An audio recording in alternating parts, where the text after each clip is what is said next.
We begin our analysis of Michael E. Cantrall's Abbey House Gallery by simply reading it. Before we tear into the mechanics of the text, we need to establish its atmospheric baseline. Well, this is quite beyond comprehension. I slipped into soft sleep and awoke here, after hours in Abbey House Gallery. Gracious heavens, something is quite amiss. That's my oval mirror, and that's a tintype of me. And what is this? A card on my writing desk says, "Price available upon request." The text grounds the speaker's confusion in physical, antique objects, like a large oval wooden floor mirror, and a vintage tintype portrait housed in an ornate gold frame. Right from the very first opening lines, the poem drops us directly into a state of intense, dizzying, sensory-driven disorientation. How peculiar. My armoire's over there, and I can read that sign in the window. Don't miss it. Estate sale. Friday, 9 until noon. The speaker takes an agonizing inventory of their former life, recognizing pieces of heavy, antique furniture. This does not bode well. How may this shadowed moment ever spring from sleep? Perhaps you can sense me, ensconced within a display case, after hours at Abbey House Gallery. We are left staring out from the claustrophobic rows of glass museum display cases in a darkened, silent, empty hall.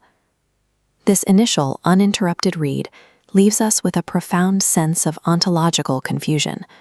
We know exactly where the speaker is, but we are completely unmoored regarding what they are. Resolving that tension requires a rigorous academic deconstruction. We have to ask how the author mechanically constructs this exact sense of the uncanny. We can start at the phonetic level, specifically looking at sibilance, the repetition of soft consonant sounds. Listen to line 2.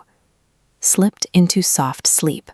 The repeating S sounds physically mimic the exhale of breath, creating a phonetic lullaby that lulls the reader and the speaker into a false sense of rest.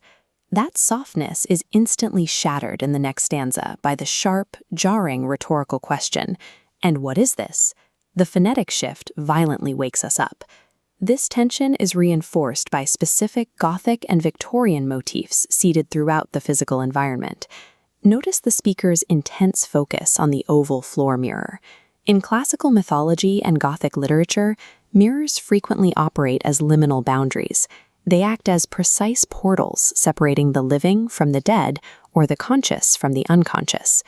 By combining contrasting sonetics with classical portals, Cantrall methodically dismantles any stable physical reality. To fully grasp the speaker's environment, we have to contextualize the dense, overwhelming clutter of a 19th century antique gallery. The poem and its accompanying paratext repeatedly point to historical photographic formats, particularly the tintype. A tintype is a photograph created directly on a thin sheet of metal. In the 1800s, it served as a permanent, physical capture of a subject's literal likeness. Victorian mourning culture relied heavily on these physical objects to preserve the memory and essence of the dead. This brings us to the concept of the historical belief that inanimate objects can possess a soul, or that a human's spiritual essence can become trapped within them. Applying this to the text, the speaker's consciousness appears inexplicably tied to the antique surrounding them in the shop. The furniture and photographs serve as historically accurate anchors to a culture obsessed with preserving life within inanimate things. We can prove this structural intent by applying genetic criticism, analyzing the author's actual edit history to see how the text evolved over time. Look at the difference between the draft and final version. The original reads, "Hello, dear one, perhaps you can assist." It relies on conversational pleading. The final version replaces that with, "Well, this is quite beyond comprehension." The connection is severed, leaving isolated disorientation. We see an even sharper evolution in line 12. The draft reads, "I am watching you from a display case." The final changes this to, "ensconced within a display case."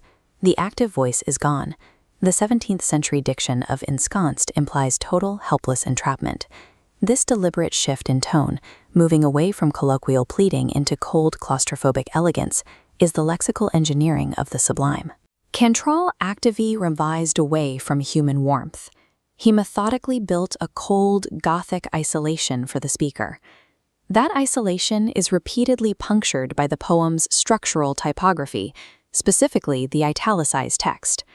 Phrases like "price available upon request" act as violent intrusions.